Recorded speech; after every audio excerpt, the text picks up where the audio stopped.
I'm so pleased to be joined today by George Reed, Senior Vice President of Corporate Development for Star Diamond Corporation. How are you today, George? Oh, I'm very well, thank you. Awesome. So we wanted to get into, we got a number of questions that really we think will help look into both your past experience, but also how it illuminates what you do currently at Star Diamond. So we wanted to start with 39 years. That's more than I've been alive by a bit in diamond exploration globally. Why diamonds over precious metals or base metals? Yeah, interesting question. And it will be 40 years at the beginning of March this year, which is, I suppose, a fair milestone. Congratulations. In my final year at university was December 1983, or in 1983, and I had two professors, John Gurney and Tony Erlang, both of whom have passed away, but they were mantle rock specialists, and John Gurney particularly in the rocks and diamonds and kimberlites, and Tony Erlang in mantle processes, and he was one of the initial movers with a concept called mantle metasomatism. And mantle metasomatism is now really the process that's probably responsible for the creation of diamonds within mantle rock. So it was an early stage, and I was introduced to that there, and it was very keen because these mantle rocks, particularly peridotites, are basically the building blocks of the earth. And they've formed under extremely high temperatures and pressures, and notably also the home for diamonds. But while we were introduced to diamonds at university, it was not in great depth. And then fortunately, after university, I returned to see Tony Erlang to ask him if I could cite him as a reference for a job with the Nuclear Corporation of South Africa for the disposal of radioactive wastes. And he said, I'll give you the reference, but don't worry about that job. He says, I've just had a guy from De Beers on the phone, and I said, you're the man. So, okay. But I had lined up already. I had volunteered to be part of a Scripps Oceanographic Institution cruise, Scripps based in La Jolla, California. But the cruise was to commence in Cape Town. It was the fifth leg of the Protea expedition on the research vessel Melville. And we were scheduled to go and spend a month in the Southern Ocean sampling the Southwest Indian Ridge for oceanic rocks, but mantle rocks were also the target in these very deep fracture zones that offset the ridge down in the wilds of the Southern Ocean. We went down to 49 South before the really bad weather hit us. The sea became colossal. The swell was running at 12 to 15 meters, and the wind was howling. It snowed while we were at sea in the middle of the southern summer. So it was a real adventure, but we were very successful in our sampling, and we did sample mantle peridotites from a trench that was 6.2 kilometers deep. So 6.2 kilometers of water, which was quite an experience. Anyway, we that was the introduction to mantle rocks in a big way. And so I already knew then that I was heading towards De Beers in Johannesburg, and I was looking forward to it. So that I returned from the cruise on the middle of February, and I started with De Beers at the beginning of March in Johannesburg. That's a swashbuckling start to a career. That's fun. Yeah, I mean, expanding on that, so you started with De Beers, a wild place to start in diamonds, but you've worked on projects worldwide at this point. Now, how does that kind of global exposure, how has it shaped your understanding of diamond geology and different exploration methods? Because there's, different parts of the world. So I should say that in starting in Johannesburg, obviously I had exposure to rocks in Southern Africa, particularly South Africa, Botswana, and Namibia, to a lesser degree in Zimbabwe. And in all of those, there are generally very dry weathering environments. And kimberlites manifest themselves in certain ways. With De Beers, I also went to West Africa, to Mali, in a very tropical weathering environment, very different exploration approaches are required to understand how to find the indicator minerals used to find diamond deposits in these environments. Some of the indicators, particularly in the tropical environments, are very quickly destroyed, and certain indicators will persist for a long time on surface and are recoverable. So you have to use your techniques and apply them correctly. I also spent time in Brazil with De Beers, and then subsequently went back there as a consultant some years later. I also had the good fortune of coming to Canada with De Beers, and had very good, the Canadian diamond discoveries had been made in early 1991, and from 92 to 94, I worked out of Thunder Bay in Ontario. My first child was born in Thunder Bay, so it's a place that we will always remember. And it's the Canadian exploration obviously was very different. And it's a glacial environment. Glacial environments are usually very dilutive. The kimberlites are maybe scraped away by glaciers and ground up and disappear. But fortunately, underneath glaciers, you have eskers, which are rivers that flow underneath the glacier, and they can concentrate the indicators. And eskers were very important in the discovery of the kimberlites in the Northwest Territories. So different approaches have to be made for these different environments. I can also say that in all of these different environments, you have to bear in mind that you're out to discover diamonds, but the diamonds have to make you money. So you're not just looking for carats, you're looking for dollars. And kimberlites, you have to worry about the size, the number of tons, the grade, and the number of carats per ton or per 100 tons, because sometimes there are very few carats present in the deposit. But you also have to worry, most importantly, about the macro diamond price. In other words, the price that the diamonds will be sold for from the mine in the future. And that means only diamonds above 1 millimeter. So you have to get a bulk sample, which is a difficult, or can be a difficult and expensive process. But all of those facts were learnt in De Beers. I worked as a technical assistant for the consulting geologists that ruled the world, and obviously had exposure to unusual places, prospecting in China, prospecting in Australia, prospecting all over Africa, and huge varieties of places. They often went on missions to investigate things. That's what the mission to Mali was all about. We spent some 3 weeks on the ground in Mali under very extreme conditions in a very remote part of West Africa. Wow. So very exciting. And then also with De Beers, I got, and in working in Canada, I worked in Quebec, on Ontario to a limited extent. I was associated with the discovery of Victor kimberlite, which has now been worked out in the James Bay lowlands, in Saskatchewan and Alberta. So early discoveries in Saskatchewan before the Fort Alacorn. I participated in that. And then I had the advantage of going into the Northwest Territories and seeing the activity there in the early 90s, which was amazing. There were helicopters and float planes buzzing around all over the place. It was an exciting time. I also had the opportunity to go to as far as 72 degrees north on Victoria Island in the high Arctic, where we obviously were doing indicator mineral sampling. And there's more about that, but a bit later on. Mm-hmm.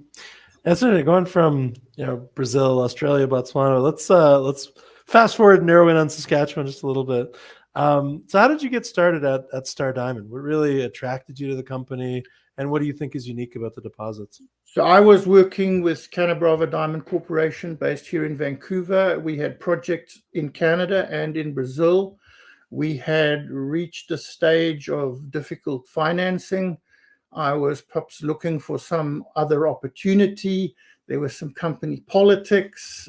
We don't need to go into the details, but out of the blue, came a message from a former Star Diamond Corporation, which was then called Shore Gold Inc., director, Eddie Schiller, who said, a company with which he's associated needs a George Reed kind of guy. Are you interested? So I said, well, how can you refuse that? Anyway, the long and the short of it is I spent the August long weekend of 2003. I spent a couple of days in Saskatoon, and I had an interview, and that was on a very low profile. We spent the weekend of the holiday in the office.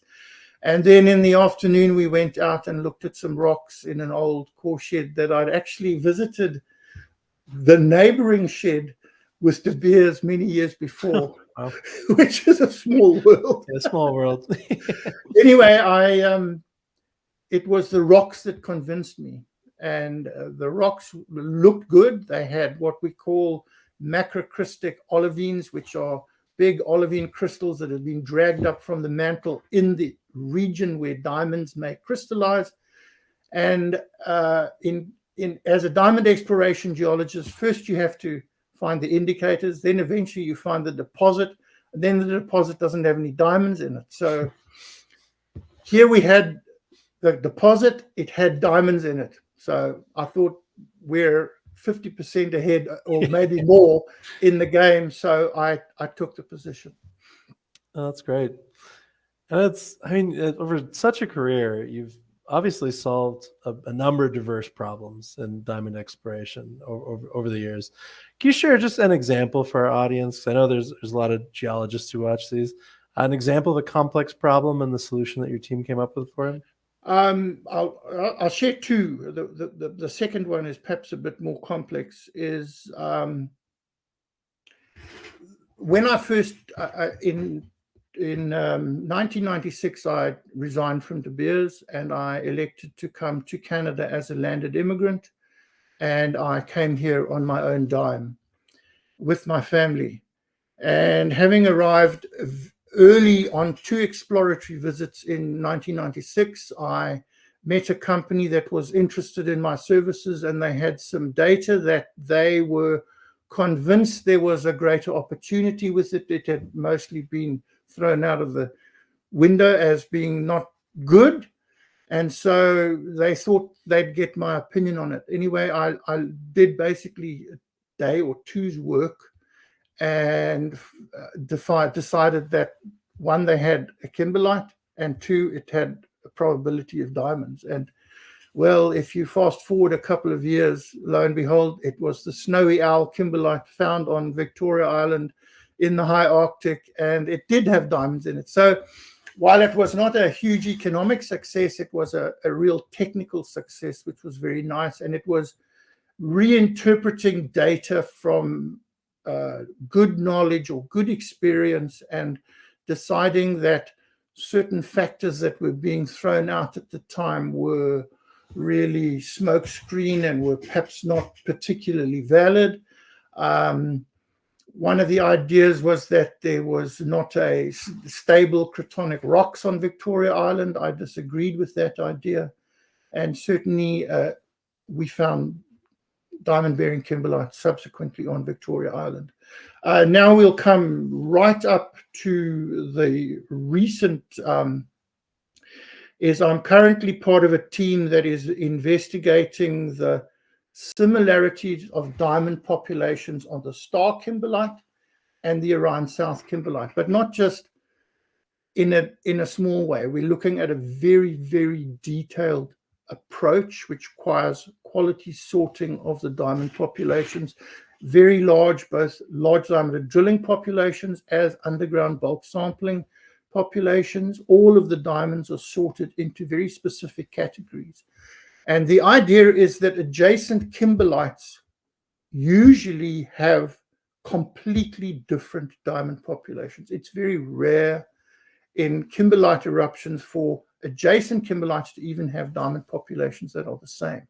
However, there is a great similarity and age comparison between Star and Orion South. They basically erupted essentially synchronously. So the idea is, well, the diamond populations are probably the same. And Our work so far is proving that that is probably correct. Our work hasn't finished yet. And certainly, if that is correct, we have a very substantial diamond population on Star, over 10,000 carats of plus 1 millimeter goods, whereas on Orion South, we have some 2,300 carats, a smaller parcel. But because Orion South has a shallower depth to the overburden, it would be economically sensible to start digging on Orion South. But you don't want to put all your money onto something for which you are uncertain of the diamond price. So we needed some assistance in supporting and mitigating the risk in the diamond price on Orion South. And I believe we are very close to that now without the requirement of additional large diamond drilling or some form of bulk sampling, which would be tediously time consuming and very, very expensive. So we want to avoid that. And we believe we have a very robust statistical approach that will enable us to overcome this problem. We're not there yet, but we're working towards it, and we hope we will be there I would hope by the second quarter of this year we will have our answer. Oh, exciting. Yeah. And here's a question. Like I said, there's a good number of geologists in our audience, some of them young geologists. Would you, given almost just shy of 4 decades of experience, would you advise young geologists take a focus on diamond and kimberlite deposits? Well, without a doubt, diamond exploration is very different and very exciting. And there are still opportunities, but diamond exploration is, we have to never forget, is challenging, and it can be very expensive. So if you go into these remote environments in the high Arctic, you need very significant funds of money to fund the project, particularly if you make a discovery and you need to do some form of bulk sampling. So it's very expensive. So some of those go against it. However, with innovative thinking, I believe there may still be deposits that are almost under our noses in places where there is infrastructure, where it's cheaper to do bulk sampling. And one of the surprising places where there are no really substantial commercial diamond deposits is the United States. And I believe there could still be opportunities in the US. There are some people that have looked at this. I've participated in that in the past, and it's anyway, let's see. I think there could be great opportunities for people. There would still be opportunities in Africa. Some of those are fairly hostile and unusual political jurisdictions. Sure. But there are still opportunities. Angola, there are and the Democratic Republic of the Congo. There are certainly opportunities. But Botswana might also produce something yet. There are still opportunities, but the finding of the next big one will probably be more difficult for the young geologist getting into the game. But certainly I've had a wonderful career, very exciting, very adventurous. That's good advice for people looking to become George Reed types for those type of jobs. And just to close off today, and I always like to ask this as we close off, but what are you most excited about at Star Diamond this year? Well, you're fully familiar that we've announced this, the commencement of this transaction with Rio Tinto Exploration Canada to recover their 75% of the Fort Alacorn kimberlites, such that Star Diamond Corporation will have 100% interest. And obviously the completion of that transaction, which we will hope will happen in the next number of weeks, that is a huge step forward for our company, and it will give us the opportunity to get our teeth back into the project.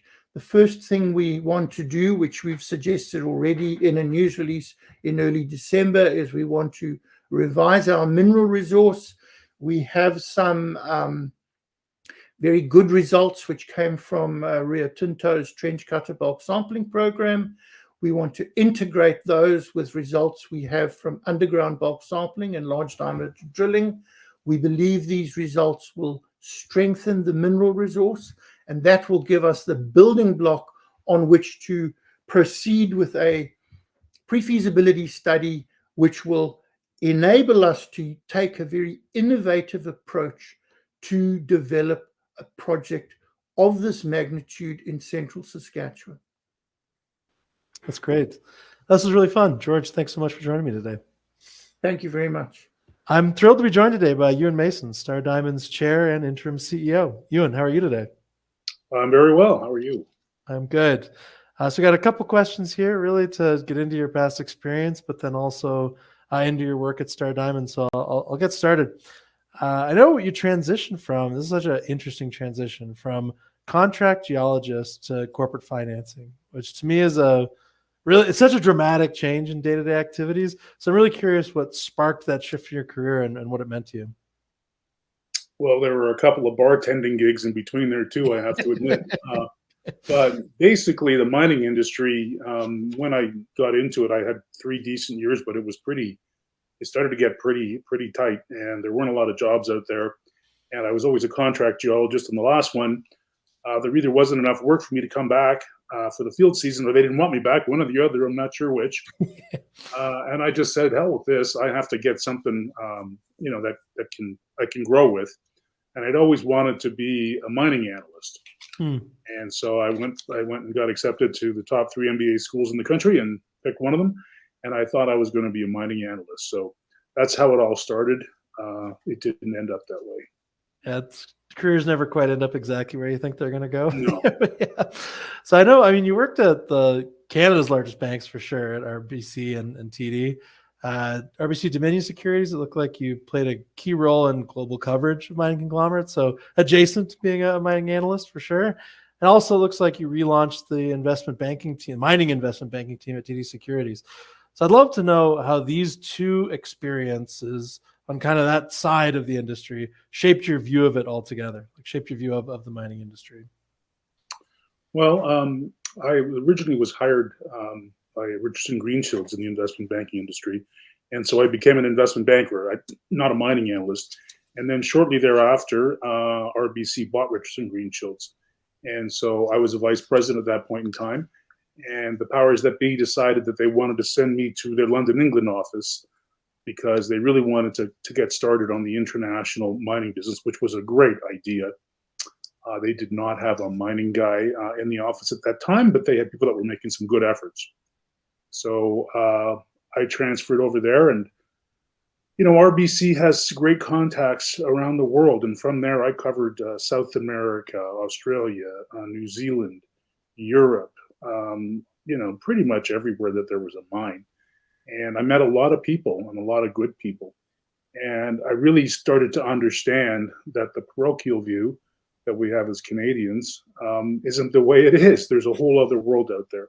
Mm-hmm. And so that was a big part in building my career success. I did meet a lot of people. I did bring in some foreign deals. And even to this day, I'm still in touch with a lot of those people that I had met early on days. No, that's great. It's weird. It's one of those industries that it's global spanning, but it's smaller than people think sometimes. It's a pretty tight community when you think about it. Sure is. Yeah. I know at TD, it seems like you brought in some pretty significant companies. So I'm curious, in broad strokes, how you grew reputation in the space, like how that developed over time, so you were able to bring in the kind of bigger players. Well, TD had made the mistake of, improperly exiting the mining business years before I arrived there. They pulled their loans. And a lot of the biggest mining companies were like, we're never doing business with you a-holes ever again. So, TD had a bit of a management change, and they realized they needed to get back into it. And they were looking around for someone like me. And at that time, I was doing a lot of the mid-market deals that were big movers, and bringing in a lot of big foreign business And so they came to me and said, "Look, what do you need to do this?" And I gave them a number, and they gave it to me. So um, it was tough going though at TD because, like I say, they had really poisoned the water with a lot of mining companies the way they left the last time. But I had a bunch of good years there. I had some great people there, and we did some great deals. We brought in companies like Vail, Xstrata, Bonaventura, BHP, Anglo American. We did all kinds Yeah. of work, and that was the beginning of it. But TD didn't really understand the significance of the international business in the mining sector, and they weren't all that terribly impressed. I don't think. There you go. Yeah. I'm curious, and this is just to jump off that last question. So when you've got the TD name in your signature and you're starting to restart these conversations with companies, knowing that TD had kind of turned their back on mining, how did you start those conversations? Like, what did that experience look like? I'm sorry. I didn't do it. Somebody else did it. And I'm here to tell you we're back. And then I would get the F out of my office thing anyways. It was very, very hard going. Sure. And to the extent that we were actually limited in the North American marketplace because people have long memories. And I couldn't even get staff to join me there because they were aware of what had happened. It was just a tough road to hoe. But despite that, did plenty of business. I had lots of great clients, and it all worked out okay. And I think they're doing pretty well now. Yeah, great. Let's zoom in on Saskatchewan now. I'm curious. This is fast forward to the present. What made you decide to take on the task of becoming CEO of Star Diamond Corp? Well, I've been asked to join the board in 2017, and then in 2018 there was a little bit of a conflagration in the boardroom, and I was made the chairman, not because I wanted to be. And so I was the chairman for quite a while, and then when the issues with Rio started, which was the early option earn-in, we quickly realized that the agreement we had wasn't the greatest agreement, but we thought it had been violated. And so obviously with my background, it was determined by the board that I should be the one running a special committee and taking care of all this. And then a couple of years later, when everything blew up again, everybody went, "Okay, I think it's time for a change in the chair, and let's put Ewan in there until we can find somebody who more adequately meets our needs." And so that's how it happened. Yeah, fair enough. And I mean, as you're looking forward to what this year, because obviously, big news with Rio returning 75% to you guys. Curious, with a lot upcoming, what are you most excited about at Star Diamond this year, so in 2024? Well, the number one thing is we are now going to own 100% of this project. We've never owned 100% before. Now we're going to own 100% of it. We have two big shareholders, Newmont and Rio Tinto. And in the March 2022 joint venture meeting with Rio, they had already mapped out an 84-year mine life for this deposit. They were not fooling around. They wanted to get going on this. So now, of course, we've become aware of other work they did, which was, of course, carbon capture studies. And we know that olivine in kimberlites absorbs carbon, which makes it a carbon neutral project, most likely. And then on top of that, we're talking to our Indigenous neighbors about partnership in this project. We think it's really important as we move forward that the folks that have spiritual hunting grounds over top of the deposit be involved in it. And so, the diamonds haven't changed. They've been there for 100 million years. What has changed are people's attitudes and the way that we're going to go forward with this. So I'm really excited to finish this pre-feasibility study, feasibility study, and then go out there and look for a financial partner and Indigenous partner. We don't need a mining company to do this again because that's just going to take too long. That makes sense. Well, got to say, a lot exciting on the radar and looking forward to seeing it come to fruition. Me too. Ewan, thanks so much for your time today. All right, Romeo. Thank you.